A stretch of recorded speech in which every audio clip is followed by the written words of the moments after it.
greatness. Yeah, it feels like greatness. Legendary in the making. Reach out and we take it.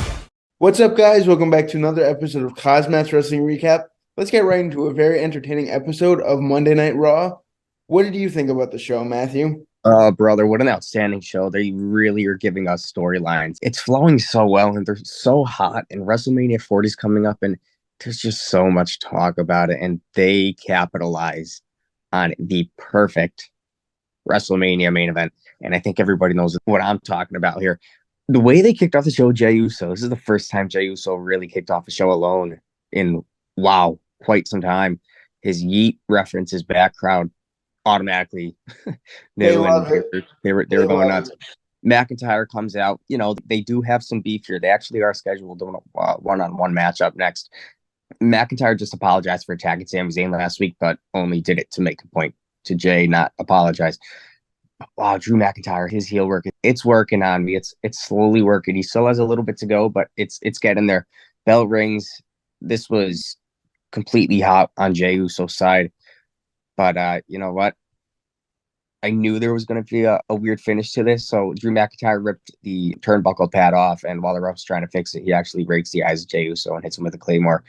This was a really good sought-out matchup. A little fishy of a finish, but that was a good call for it nonetheless. I'm super stoked with what they're doing with Jey Uso. He's super hot, and Drew McIntyre, he's working it out, man. It's all coming back to him. Hopefully, it's not going to crumble him.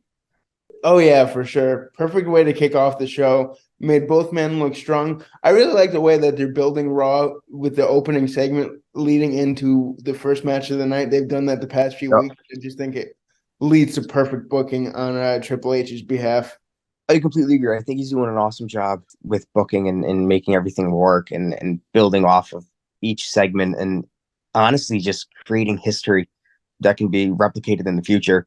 Women's action next, Rhea Ripley, Maxine Dupree. Clearly didn't expect a win here with Maxine, and that did not happen, of course. Rhea Ripley hitting a riptide and then kind of hitting her signature submission for a win, holding the submission after the matchup. You know, I really wish they gave these women more time. I get you want to, make Rhea Ripley look like she's on top of the world. Yes, she is, and she's over, but doing it to Maxine. Maxine's still working, man. Everybody's feeling her, but I guess it didn't hurt her too much. It was good nonetheless. I see what they're doing there. Some people will complain about it, but I think Rhea Ripley, they're just trying to keep her hot till either Elimination or WrestleMania. CM Punk next with Adam Pearce. Who is he going to sign with NXT, SmackDown, or Raw? He talks about a decision he made 10 years ago, and here in Cleveland, it certainly makes sense. If you guys don't know his history, it's where he debuted and where he left. Very interesting. Well, after he signs a contract, he says he's back home, and this doesn't sit with the next person. Now comes Seth Rollins. Bro, they pulled it off tonight. I was not expecting it. I had a feeling they were going to do it sooner than later, but I didn't expect it tonight. But they really went off on each other.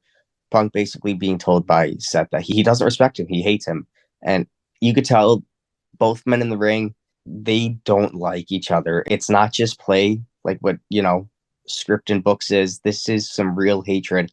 But they're going to slowly build that feud up. And Punk addresses he's in the Rumble, and when he wins, he's going after Seth. Build this thing up to WrestleMania. That's what I say, man. The heat that these two have between each other, the crowd was feeding off of it, and it's just going to be incredible to see as we are on the road to WrestleMania. And I think we know what one of either going to elevate Rollins or it's gonna crash him. I think it's elevating him or it's going to make him crash. But could it also do that to CM Punk? Is it going to elevate him or is it going to make him crash down to the mat? He wants to be a WWE superstar. Speaking of WWE superstar, let's talk about two meaty men, Bronson Reed, Ivar. Such a good match. It just reminds me, as the big men who had it in the 80s and 90s, but now we're in 2023 and these two they kill it. Bronson Reed defeated Ivar with, of course, a tsunami. I believe Barrett goes nuts over it. I was happy with the outcome. Just keep giving us more of this. Create a story behind it and let them feud. Let them keep going because there's so much out of these two. Next up, bro, R-Truth. He interrupted Judge backstage, right? Priest invited him into the ring to hear what he had to say. That's what we're going to hear later on. And, well, I thought that was actually going to be later on, but it happened next. Dude, R-Truth is incredible. They actually take down R-Truth Judgment Day after Truth says that basically nobody likes JD and then started hanging up on everybody. And then Damon Priest said he hated R-Truth. Nonetheless, I could babble on, but them attacking Truth after, clearly no Truth ain't in the Judgment Day. I think it's the new upcoming Creed brothers. They come to make save with R-Truth before they're actually set to take on Damon Priest and Finn Balor. Yeah. Bro, it was a good match. Judgment Day got the dub. Next matchup, Caden Carter and Katana Chance. It's a tongue twister. I hate it. Versus Candice Ray and Indy Hartwell. Piper Niven and Chelsea Green were on commentary again this week. They are gold. But KC2, I guess they call it, I think. KC2, Candice LeRae, and I hate it. Caden Carter and Katana Chance. I can never get it right. But you know what? I'm so up for it. And bro, well, LeRae and Indy, they got some work to do, but they'll make it. But oh man, can we talk about Chelsea Green on commentary? It makes me want to blow my eardrums out. Oh gosh, she's the Karen of WWE, and she plays it off well. Yeah, horrible. Before we get into our 6-man tag match, Gunther, Kaiser, and Vinci taking on Gargano, Tommaso, Ciampa, and an opponent they're choosing. Who else could it be in Cleveland, Ohio? We'll figure that out in just a few moments. Lynch comes out, basically showing how Nia Jax broke her nose 5 years ago and spoke about how they never had a chance to properly follow up on it after Nia Jax was obviously released. Bro, Becky basically called Nia fat. Nia comes out to the ring. She was not having it. She didn't really botch too much on the mic tonight. I'll be surprised. I usually get kind of, skeeved up when Nia Jax takes that microphone, but we're going to see who the real person is. I like how they're building this feud. Man, there's only one person that can take out Becky Lynch, and if ain't Nia Jax, it's going to be Jade Cargill.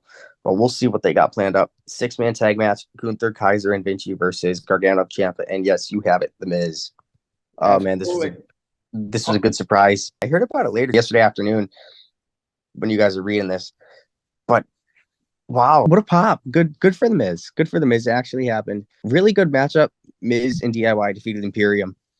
Poor Gunther, man. This was good. Nonetheless, it was good with I think a skull-crushing finale. Wow.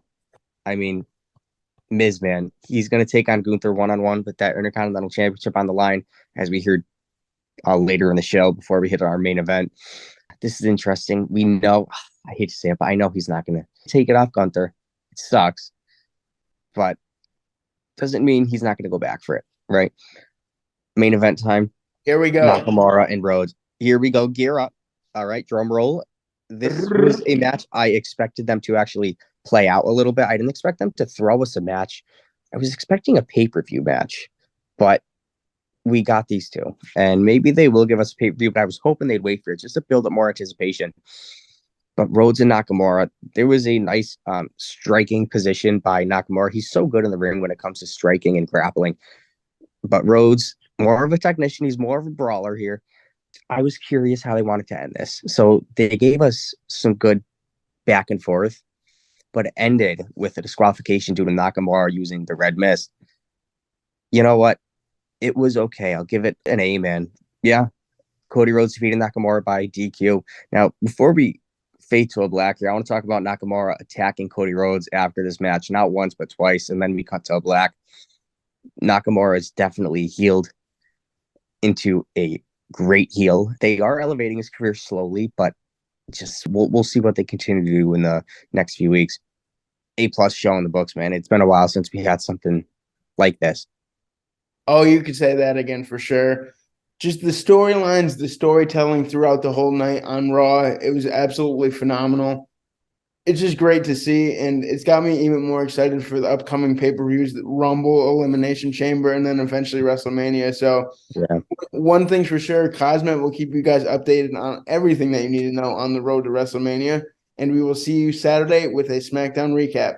Until then, peace out. Arrivederci. This has been KozMatt. Thanks for watching.